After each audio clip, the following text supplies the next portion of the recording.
വ്യവസ്ഥയുള്ള വാക്തത്വം എന്ന് പറഞ്ഞാൽ ദൈവം പറയും ഇന്നത് നീ ചെയ്താൽ ഞാൻ അങ്ങനെ തന്നെ എന്ത് ചെയ്യാം, ആക്കാം. ഈ വഴി പോയാൽ നിന്നെ എന്ത് ചെയ്യും, ആ വഴി നിന്നെ എന്ത് ചെയ്യും, കൊണ്ടാക്കാം. ഇന്നതുപോലെ നീ ചെയ്താൽ ഞാൻ നിന്നെ ഇന്നതുപോലെ എന്ത് ചെയ്യാം.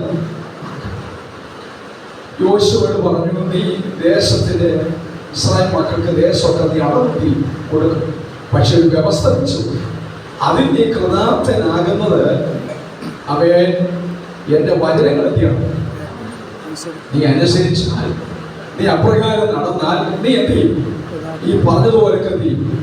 പക്ഷെ ദേശം ഞാൻ കൊടുക്കുന്നത് വ്യവസ്ഥ വച്ചിട്ടല്ല, എൻ്റെ ദാസനെ അപ്രകാരം ചെയ്ത ഉറപ്പിച്ചു പറഞ്ഞ വാഗ്ദത്തം. പ്രകാരം പറഞ്ഞ ഞാൻ എന്ത് പറഞ്ഞു, ഞാൻ കനാൻ ദേശത്തിന്റെ സന്തതിക്ക് എന്ത് ചെയ്യും, നൽകും, അവകാശമായി നൽകും. അതിന് മാറ്റമൊന്നുമില്ല. പ്രകാരം ആരാധിച്ചതുകൊണ്ടോ ഒന്നുമല്ല, ദൈവം തനിക്ക് തന്റെ മക്കൾക്ക് കൊടുത്തിരിക്കാൻ ഉറപ്പിച്ചിരിക്കുക. പക്ഷെ യോശുവോട് പറഞ്ഞത് നീ അത് അളന്നെന്ത് ചെയ്യും, കൊടുക്കും, പക്ഷെ അത് സാധ്യമാകും. നിന്നാൽ അത് സാധ്യമാകുന്നത് നീ പറഞ്ഞു, ഞാൻ മോശയോട് കൂടി ഇരുന്നത് പോലെ നിന്നോടുകൂടി ഇരിക്കും. പക്ഷെ ഒറ്റ കാര്യം, ഒറ്റ വ്യവസ്ഥ, എൻ്റെ വചനപ്രകാരം ചെയ്യണം, നീ അങ്ങോട്ടും ഇങ്ങോട്ടും മാറാതെ ചെയ്യണം, നിൽക്കണം. എന്നാൽ അത് നീ അതാണ് വ്യവസ്ഥയിലുള്ള വാഗ്ദത്തം എന്ന് പറഞ്ഞാൽ ആ വിഷയത്തിൽ സാത്താൻ വലിയ പോരാട്ടമില്ല. കാരണം സാത്താൻ അറിയാൻ നമ്മളൊരു വ്യവസ്ഥ എന്തില്ല, ദൈവം വയ്ക്കുന്ന വ്യവസ്ഥകൾ മിക്കാറും നമ്മൾ എന്ത് ചെയ്യുന്നില്ല, അനുസരിക്കുന്നവരെ. എന്നാൽ അതിനേക്കാൾ അവന്റെ വിഷയം വ്യവസ്ഥയൊന്നുമില്ലാതെ ദൈവം ഉറപ്പിച്ചു നൽകിയ വാഗ്ദത്തം.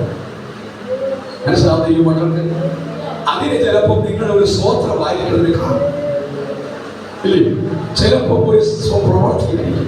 ഒരിക്കൽ നാഥാൻ പ്രവാചകൻ തൊട്ടടുത്തിരിക്കുമ്പോൾ ദാവീദ് പറഞ്ഞു, ഞാന് ദേവദാരു കൊണ്ടുള്ള സിംഹാസനത്തിൽ ഇരിക്കും, എന്നെ ഈ നിലത്തൊന്ന് പുൽപ്പുറത്തൊന്ന് എന്നെ പൊക്കിയെടുത്ത് എന്നെ ഈ പൊക്കമുള്ള സിംഹാസനത്തിൽ ഇരുത്തിയ ദൈവത്തിന്റെ പെട്ടകം ഇരിക്കുക, എന്നെ പൊക്കിയവനോട് ഇരിക്കുക, അവന്റെ സാന്നിധ്യം ഇറങ്ങി വരുന്ന പെട്ടകം നിലത്തിരിക്കുന്നു, അവൻ എന്നെ പൊക്കി അവിടെ വെച്ചിരിക്കുക. ഞാൻ അതുകൊണ്ട് എൻ്റെ ദൈവത്തിന്റെ പെട്ടകം ഇനി നിലത്തിരിക്കാൻ അനുവദിക്കത്തില്ല, ഞാൻ അതിനൊരു സ്ഥലം ഒരുക്കും, അതുവരെ ഞാൻ വിശ്രമിക്കത്തില്ല. ഇത് കേട്ടപ്പോൾ ദൈവം കൊടുത്ത വാഗ്ദത്തം എന്ന് പറയാമോ, വ്യവസ്ഥയുള്ള വാഗ്ദത്തമല്ല. സ്തോത്രം. ദൈവം പറഞ്ഞു, ഇത് കേട്ടപ്പോൾ ദൈവം പറഞ്ഞു, നീ എന്നെ കൽപ്പന അനുസരിച്ചാൽ ഞാൻ ഇങ്ങനെ ചെയ്യാന്ന് പറഞ്ഞു. ദാവീദേ, ഇതുവരെ ഒരുത്തന്റെ മനസ്സിൽ പോലും വരാത്ത കാര്യം നിന്റെ മനസ്സിൽ വന്നതുകൊണ്ട് എഴുതിയിട്ടോ, 7 വാഗ്ദത്തം തരാൻ പോവാം. സ്തോത്രം. 1, ഇനിമേൽ ഒരു ശത്രു നിന്റെ നേരെ നിൽക്കത്തില്ല. വ്യവസ്ഥ കൊടുത്തിട്ടല്ല, ഒറ്റ നല്ല കാര്യം മനസ്സിൽ ചിന്തിച്ചപ്പോൾ ദൈവം ഉറപ്പിച്ചു കൊടുത്ത വാഗ്ദത്തമാണ്. ചില കാര്യങ്ങൾ, നല്ലൊരു കാര്യം മനസ്സിൽ കണ്ടാൽ മതി എന്ന് ചെയ്യുന്നു, ദൈവത്തിന്റെ വാഗ്ദത്തം ഉറപ്പിച്ചു തരും. രണ്ടാമത് പറഞ്ഞത്, നിന്റെ സന്തതിയെ ഞാൻ അനുഗ്രഹിക്കും. 3, നിന്റെ സിംഹാസനം കാലിയായി കിടക്കാൻ ഞാൻ അനുവദിക്കത്തില്ല. അടുത്തത്, നിന്റെ സിംഹാസനത്തിൽ ഒരുവനെയും രാജാവായി ഇരിക്കും. ഇങ്ങനെ ഒരു 6-7 വാഗ്ദത്തം ദൈവം കൊടുത്തത് ഡിമാൻഡ് വെച്ചല്ല, ഒറ്റ വിഷയം മനസ്സിൽ കണ്ടപ്പോൾ സ്നേഹത്തിന്റെ നിറവിൽ ദൈവം വാഗ്ദത്തം ഉറപ്പിച്ചു കൊടുത്തു. ഈ വാഗ്ദത്തമാണ് സാത്താൻ വലിയ വിഷയം. കാരണം ദൈവം ഒരു വ്യവസ്ഥ പോലും വയ്ക്കാതെ ഒരു ചെറിയ വാക്കിൽ അവൻ സ്നേഹത്തിന്റെ നിറവിൽ പറഞ്ഞ വാഗ്ദത്തം നിറവേറാതെ ഇരിക്കാനാണ് അവൻ വലിയ പോരാട്ടം. പുതിയ നിയമത്തിലെ വാഗ്ദത്തം ഒന്നും ഡിമാൻഡ് വെച്ചല്ല. ഡിമാൻഡ് വെക്കാൻ നമ്മളാരുടെ വരുത്തുമില്ല, ആകെപ്പാടെ കുഴപ്പത്തിലായി. എന്നാൽ ആ ഒരു വ്യവസ്ഥ പോലും വെക്കാതെ ചെയ്യുന്നു. രക്ഷിക്കപ്പെടാൻ വല്ല വ്യവസ്ഥ വെച്ചോ ദൈവം? വെച്ചോ? യേശുവേ, ഞാൻ പാപിയാ, ഇത് അത്ര മതി, ഇങ്ങോട്ട് വരണേ എന്ന് പറഞ്ഞപ്പോഴേ നമ്മൾ എന്ത് ചെയ്തു? രക്ഷിക്കപ്പെടുന്ന പഴയ നിയമ യഹൂദർ ഒത്തിരി വ്യവസ്ഥ വെച്ചപ്പോൾ അവൻ ചുമ്മാ വയ്യാത്ത കല്ലായി മാറിയപ്പോൾ ദൈവം കൃപയാൽ ദൈവ ഭാഗ്യം നൽകിയതോർത്ത് ദൈവത്തിന് സ്തോത്രം ചെയ്യുക. കർത്തദാസൻ മുൻപോട്ട് കടന്നു വരും. കർത്താവിന് വന്നൊരു 10 മിനിറ്റ് സമയം അദ്ദേഹം സംസാരിക്കും. ദൈവം അനുഗ്രഹിക്കട്ടെ.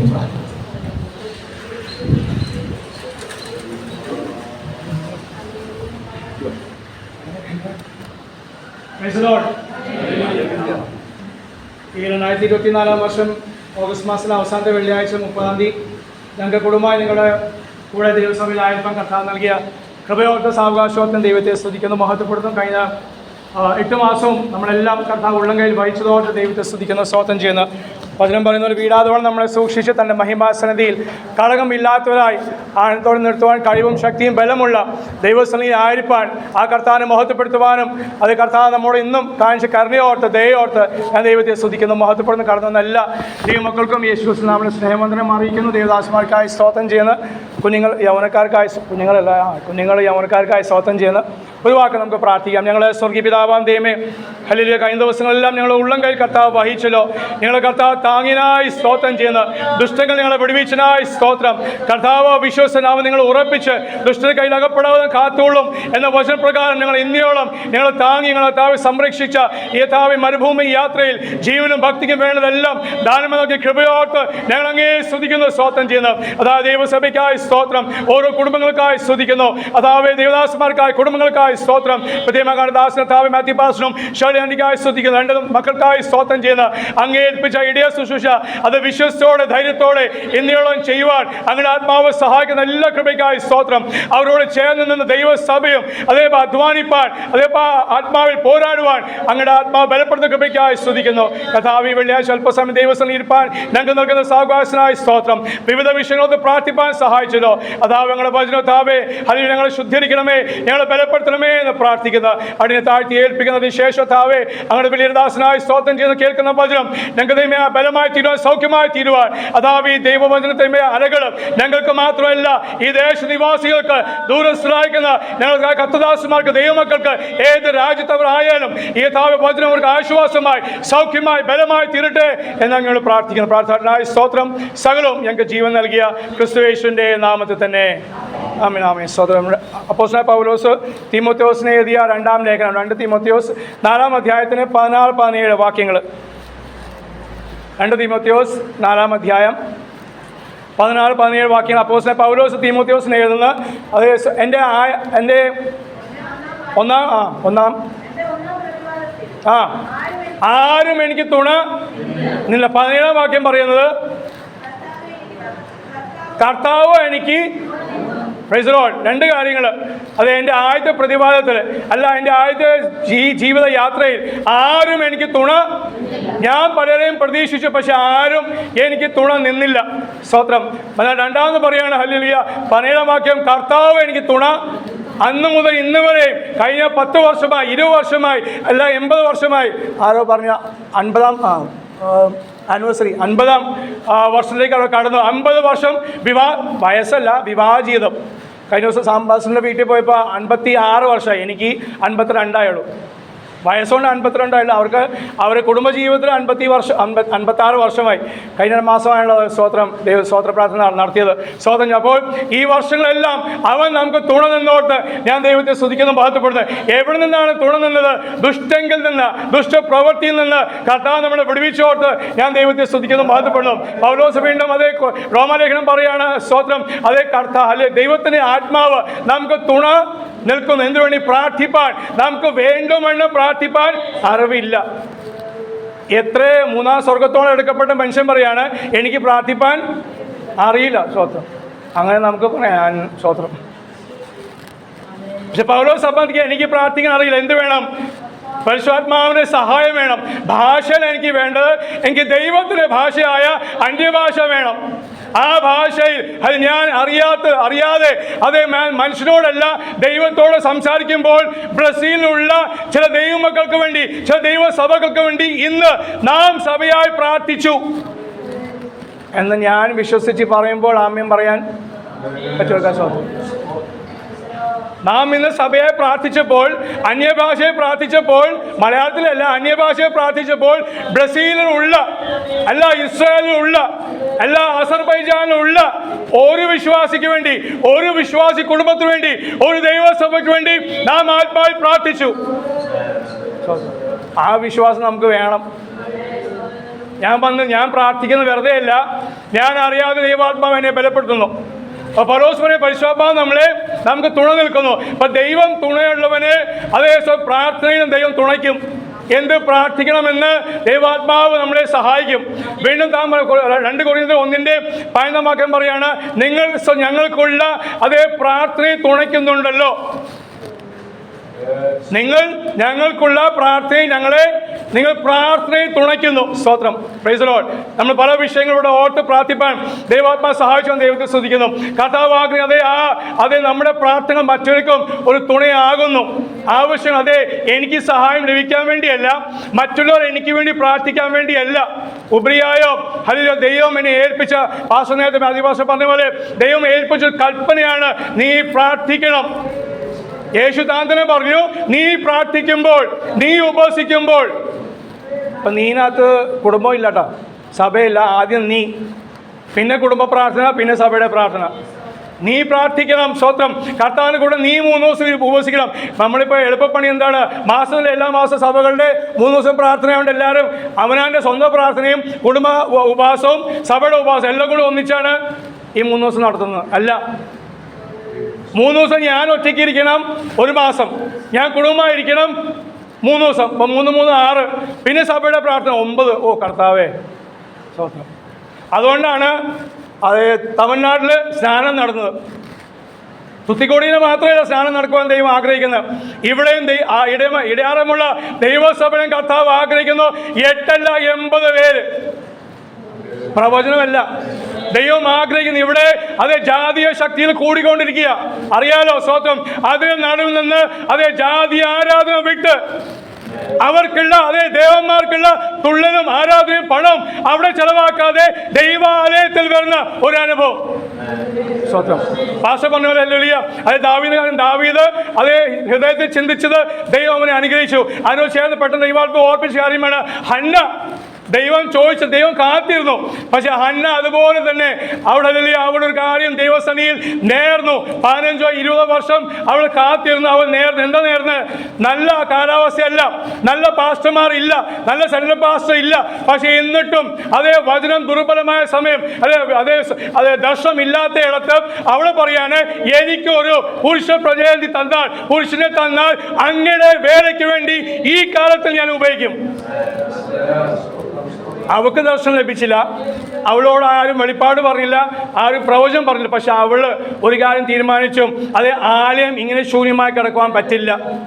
സ്വതം കർത്താവ് അവളോട് ഒരു ആലോചന പറഞ്ഞു. പക്ഷേ കാലം കഴിഞ്ഞപ്പോൾ ഇന്നും ഈ 2024 ഓഗസ്റ്റ് മാസം 30 ലോകമെമ്പാടുള്ള വിശുദ്ധന്മാർ, ദൈവമക്കൾ, ദൈവസഭകൾ, ഇസ്രായേൽ ഉള്ളവർ ഒരുപോലെ അവർ അംഗീകരിക്കുന്ന കാര്യം ശമൂവേൽ ദാൻ മുതൽ ബേർശേബ വരെ അറിയപ്പെടുന്ന പ്രവാചകനാണ്. ഞാൻ പറഞ്ഞ ആശയം മനസ്സിലായോ? കർത്താവ് നമ്മൾ ആഗ്രഹിക്കുന്ന ചിലവൊക്കെ അവന് വേണ്ടി സമർപ്പിക്കുവാൻ, പറയുവാൻ, മനസ്സിലെങ്കിലും പറയുവാൻ. അത് മനസ്സിൽ പറയുമ്പോൾ കർത്താവ് അത് ക്ഷയിപ്പിക്കുക. ഒരു വിഷയം, ദൈവസഭ പ്രാർത്ഥിക്കുന്ന സഭ ആയതുകൊണ്ട് ഒരു വിഷയം ഞാൻ ചില നാളുകളായി എന്നെ വളരെ ഭാരപ്പെടുന്ന ഒരു വിഷയം ദൈവസഭ അതും കൂടി വായിപ്പിച്ച് ഞാൻ ഇരിപ്പാൻ ആഗ്രഹിക്കുന്നത്. 1 തീമോഥെയോസ് 2-ാം അധ്യായം 1-ാം വാക്യം. 1 തീമോഥെയോസ് 2-ാം അധ്യായം 1-ാം വാക്യം. എന്നാൽ സകല മനുഷ്യർക്കും വേണ്ടിയും മതി അത്രേ ഉള്ളൂ. സകല എന്നാൽ സകല മനുഷ്യർക്ക് വേണ്ടിയും പ്രാർത്ഥിക്കണം, ഉപവസിക്കണം, കരയണം, യാചിക്കണം, സ്തോത്രം ചെയ്യണം. പക്ഷപാതം പിടിക്കണം, പക്ഷപാതം ചെയ്യണം. അപ്പോൾ അതിന് സമയമില്ല. സകല മനുഷ്യരും ദൈവാത്മ ചില വർഷങ്ങൾ, പക്ഷേ പലയിടത്തും ഞാൻ പറഞ്ഞപ്പോൾ പല ദേവദാസന്മാർക്ക് പോലും സഭകൾക്ക് പോലും താല്പര്യമില്ലാത്ത വിഷയമായിരുന്നു. പക്ഷെ ദൈവം വളരെ ശക്തിയോടെ പ്രവർത്തിച്ചുകൊണ്ടിരിക്കുന്നത്. എന്താണെന്നറിയാം? സകല മനുഷ്യരെന്ന് പറയുമ്പോൾ ആണുങ്ങളുണ്ട്, പെണ്ണുങ്ങളുണ്ട്, അല്ലേ? ആണുങ്ങളുണ്ട്, പെണ്ണുങ്ങളുണ്ട്. സ്വന്തം രാഴ്ചനെ സ്വതം ചെയ്യുന്ന അപ്പച്ചന്മാരെ, പാസ്റ്റർമാരെ പേര് പറഞ്ഞില്ല, ക്ഷമിക്കണം. സ്വതം ഞാൻ നിങ്ങളുടെ ഒരു മകനാകുന്നതുകൊണ്ടാണ് പേര് പറയാത്തത്. എപ്പോഴെപ്പോഴും പിതാക്കന്മാരുടെ പേര് പറയണ്ടേ, എങ്കിലും അവർ പുറകിലുണ്ട്. അവരെ പ്രാർത്ഥിക്കാൻ ദൈവത്തെ സ്തുതിക്കുന്നു. സകലം വെച്ച് ആണും പെണ്ണും 2 കൂട്ടം, അല്ല 3-ാമതൊരു കൂട്ടം ഉണ്ടല്ലോ, ആണും പെണ്ണും കെട്ടവൻ. ബൈബിൾ ഭാഷ കുറച്ചുകൂടെ മലയാളം നല്ല ഭാഷ പറയുന്നത് പറഞ്ഞോ. ആണും കെട്ട ആൾക്കാരെന്ന് പറയുന്നത് ഒരു എൻ്റെ വായിന്ന് മറന്നുപോയി. പറഞ്ഞ പോലെ ഷണ്ണൻ പേടിക്കേണ്ട, ബൈബിളിലുള്ള കാര്യമാണ്. ഒരു ഷണ്ണൻ മാനസാന്തരപ്പെട്ടു, സ്നാനപ്പെട്ടു. ഷണ്ണന്മാർക്ക് വേണ്ടി ആര് പ്രാർത്ഥിക്കും? പ്രാർത്ഥനാ വിഷയമല്ലേ? സ്വതന്ത്രം പ്രാർത്ഥന വിഷയം ആത്മഭാരത്തോടെ ആ വിഷയം ദൈവാത്മാ തന്നപ്പോൾ 2 വർഷം മുമ്പേ കോവിഡിൻ്റെ സമയത്ത് യൂട്യൂബ് നോക്കിയപ്പോൾ സ്വതന്ത്രം ഷണ്ണന്മാരുടെ ദൈവസഭ, നാം ആത്മാവിൽ ആരാധിക്കുന്ന പോലെ, നാം അന്യഭാഷ പറയുന്ന പോലെ ധാരാളം തമിഴ്, സ്വതം ഹിന്ദി, അതുപോലെ ഒഡിയ, കന്നഡ ഭാഷകളൊക്കെ അതേ അവർ ആരാധിക്കുന്ന അവർ തന്നെയാണ് പാസ്റ്റർ. കാരണം എന്നെ ആക്കിയാൽ ഞാൻ പോവില്ല. സ്വതന്ത്രം എൻ്റെ കാര്യം പറയാമല്ലോ, എന്നെ ആക്കിയാൽ ഞാൻ പോവില്ല അവരുടെ സഭയിൽ. അതുകൊണ്ട് കർത്താവ് എന്ത് ചെയ്തു? അവരിൽ നിന്ന് പാസ്റ്റർമാരെ എഴുന്നേൽപ്പിച്ചു. അവരെന്നെ ആത്മാവിൽ ആരാധിക്കുന്നു, വെളിപ്പാട് കാണുന്നു. സ്തോത്രം.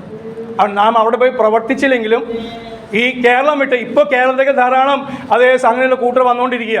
ഈ കഴിഞ്ഞ ദിവസം പെരുമ്പാവൂർ നിങ്ങൾ ചിലപ്പോൾ യൂട്യൂബിൽ കണ്ടിട്ടുണ്ടാവും. ഒരാഴ്ച മുമ്പേ യൂട്യൂബിൽ പെരുമ്പാവൂർ ഏകദേശം അർദ്ധരാത്രിക്ക് നല്ല കൂട്ട അടി, സിനിമ പോലും കാണാത്ത അടിയായിരുന്നു അവർ തമ്മിൽ. സ്തോത്രം. അവരും മനുഷ്യർ ആകുന്നു, അവർക്ക് ആത്മാവ് ഉണ്ട്. സ്തോത്രം. ഒരു ആത്മാവ് രക്ഷിക്കപ്പെടുമ്പോൾ സ്വർഗം സന്തോഷിക്കുന്നതാണ് എന്നോട് ദൈവാത്മാവ് വചനത്തിൽ പഠിപ്പിച്ചത്. ആ സ്വർഗത്തിൽ അത് ദൂതന്മാരുണ്ട്, കെരൂബുകളുണ്ട്, പിന്നെ ഒരു കൂട്ടം കൂടിയുണ്ട്. സ്തോത്രം. കെരൂബുകൾ, ദൂതന്മാർ, സാറാഫുകൾ. Thank you. സ്തോത്രം. കർത്താവ് അനുഗ്രഹിക്കട്ടെ. ചുണ്ടാനിക്ക് അത്രയും ഹെൽപ്പ് കിട്ടിയല്ലോ. ഈ 3 കൂട്ടർ ദൂതം, ആ ഗണങ്ങൾ, കോടാനുകോടി ഗണങ്ങൾ അവർ സന്തോഷിക്കണം. എന്താണ്? ഒരു ആത്മാവ് രക്ഷിക്കപ്പെടുമ്പോൾ, ഒരു ഹംസ രക്ഷിക്കപ്പെടുമ്പോൾ, ഒരു മൊയ്തീൻ കുട്ടി രക്ഷിക്കപ്പെടുമ്പോൾ അവർ സന്തോഷിക്കുന്നു. നമുക്ക് ആ സന്തോഷമുണ്ടോ? പാസ്റ്റർ 2 പേരും, മാത്യു പാസ്റ്ററും അച്ചാനും അത് പറഞ്ഞപ്പോൾ അവരുടെ മുഖത്തൊരു പ്രകാശം ഉണ്ടായിരുന്നു, ഒരു സന്തോഷം. 8 പേര് സ്നാനപ്പെട്ടു, അതിൽ 1 85 വയസ്സ്. ദൈവത്താൽ അസാധ്യമായി നമുക്ക് തുണ നിൽക്കുന്ന കർത്താവ് നമുക്ക് തുണ നിന്നു. ബാക്കി എല്ലാവരും മനുഷ്യർ മാറി പോകുമ്പോൾ അവൻ എന്നും എന്തേക്കും നമുക്ക് തുണ നിൽക്കുവാൻ വിശ്വസനാകിയാൽ സ്തോത്രം ചെയ്യുന്ന കർത്താവ് ഈ വചനം നമ്മളെ അനുഗ്രഹിക്കും, സഹായിക്കും ചെയ്യട്ടെ. സമയം നോക്കിയ ദേവദാസന്മാരോട് നന്ദി അറിയിക്കുന്നു. സ്തോത്രം. നല്ല വചനത്തിനായി ദൈവത്തിന് സ്തോത്രം ചെയ്യാം. സംസാരിക്കും.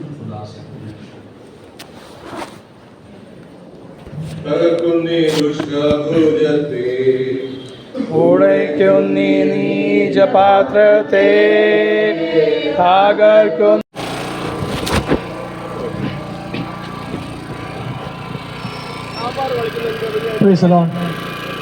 നമുക്ക് പ്രാർത്ഥിക്കാം. ക്രിസ്തു മുഖാന്തരം നിങ്ങളെല്ലാവരും നിത്യമായി സ്നേഹിക്കുന്ന സ്വർഗീയ പിതാവാം ദൈവമേ,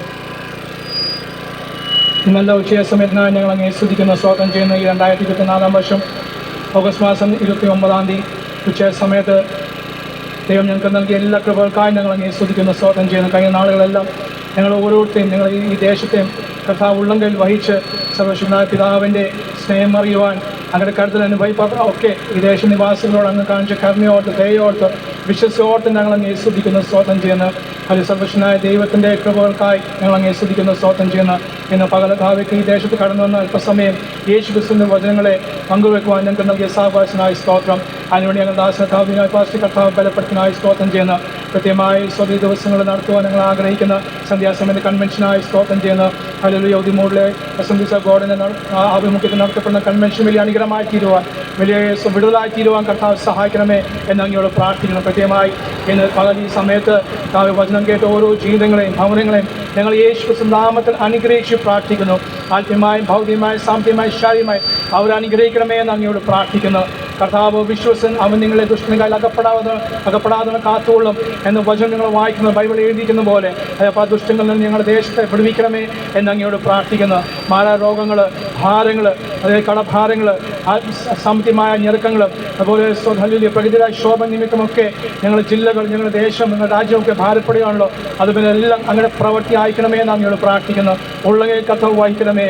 ജീവിതങ്ങൾക്ക് കർത്താവ് സമാധാനം, ഞാൻ എൻ്റെ സമാധാനം നിങ്ങൾക്ക് തന്നേച്ചു പോകുന്നതെന്ന് യേശു ക്രിസ്തു പറഞ്ഞത് പോലെ തന്നെ കർത്താവ് ആ സ്വർഗീയ സമാധാനം ജനങ്ങൾ അനുഭവിപ്പാൻ, കുടുംബങ്ങൾ അനുഭവിപ്പാൻ കർത്താവ് സഹായിക്കണമേ എന്നങ്ങോട് പ്രാർത്ഥിക്കുന്നത്. ഈ ദേശത്തായിരിക്കുന്ന ഓരോ ജീവിതങ്ങളെയും, ഓരോ കുഞ്ഞുങ്ങളെയും, യൗവനക്കാരെയും, വാർത്തകളായിരിക്കുന്ന മാതാപിതാക്കളെ എല്ലാം അങ്ങനെ കൈക്ക് സമർപ്പിച്ച് ഞങ്ങൾ അനുഗ്രഹിച്ച് പ്രാർത്ഥിക്കുന്നു. രോഗികൾക്ക് സൗഖ്യം നൽകണമേ. താവേ സ്വതല്ലിയ മറ്റുള്ള താവേ ശാരീരികമായ പ്രയാസം അനുഭവിക്കുന്നവർ, മാനസിക ഭാരങ്ങൾ അനുഭവിക്കുന്നവരെല്ലാം അങ്ങ് വിടുവിക്കണമേ എന്ന് പ്രാർത്ഥിക്കുന്നു. അല്ലെങ്കിൽ അങ്ങയുടെ അടുക്കൽ വരുവാൻ ജനത്തെ സഹായിക്കണമേ. ആ ഒരു മനസ്സ് കർത്താവ് ജനങ്ങൾക്ക് നൽകണമേ എന്ന് അങ്ങയോട് പ്രാർത്ഥിക്കുന്നു. ഞങ്ങളിവിടെ പാടിയ പാട്ടുകൾ, ഇവിടെ ഘോഷിച്ച സുവിശേഷമെല്ലാം ഈ ദേശനിവാസികൾക്ക്, ഇവിടെ വ്യാപാരികൾക്ക് ഓരോരുത്തർക്കും അത് അനുഗ്രഹവും വിടുതലാക്കി തീർക്കണമേ എന്ന് അങ്ങയോട് പ്രാർത്ഥിക്കുന്നു. യേശു ക്രിസ്തുവിന് ബലമേറ്റം ആസന്നമായി എന്ന് ലോകരാജ്യങ്ങൾ നടക്കുന്ന സംഭവങ്ങൾ, ലോകത്തിൽ നടക്കുന്ന സംഭവങ്ങളെല്ലാം ഞങ്ങളെ വിളിച്ചറിയിക്കുമ്പോൾ അതിനുവേണ്ടി താവേ സുഹൃത്തുക്കളോടെ അയപ്പാൻ സകലരെയും സഹായിക്കണം അങ്ങയോട് പ്രാർത്ഥിക്കുന്നു. പ്രാർത്ഥനായി സ്തോത്രം. ഹല്ലേലൂയ. പിതാവായ ദൈവത്തിന് പുത്രനായ യേശു ക്രിസ്തുവിനെയും നാമത്തിൽ ദേശത്തെ ഞങ്ങൾ അനുഗ്രഹിച്ച് പ്രാർത്ഥിക്കുന്നു. പ്രാർത്ഥനായി സ്തോത്രം. സകലം ഞങ്ങൾക്ക് ജീവൻ നൽകിയ ക്രിസ്തു യേശുവിൻ്റെ നാമത്തിൽ തന്നെ. ആമേൻ. ഈ ശബ്ദപരിധികളെ ഞങ്ങൾ ശ്രദ്ധിക്കുന്ന എല്ലാ പ്രിയപ്പെട്ടവർക്കും ഞാൻ നന്ദി അറിയിക്കുന്നു. ഇന്ന് വൈകുന്നേരം 13 അപ്പോസ്തല സഭയോടുള്ള ബന്ധത്തിൽ നടക്കുന്ന കൺവെൻഷനിലേക്ക് ഈ നാട്ടിലെ നല്ലവരായ എല്ലാ പ്രിയപ്പെട്ടവരെയും ഹൃദയപൂർവ്വം ഞങ്ങൾ സ്വാഗതം ചെയ്യുന്നു. എല്ലാവരെയും അനുഗ്രഹിക്കുന്നു.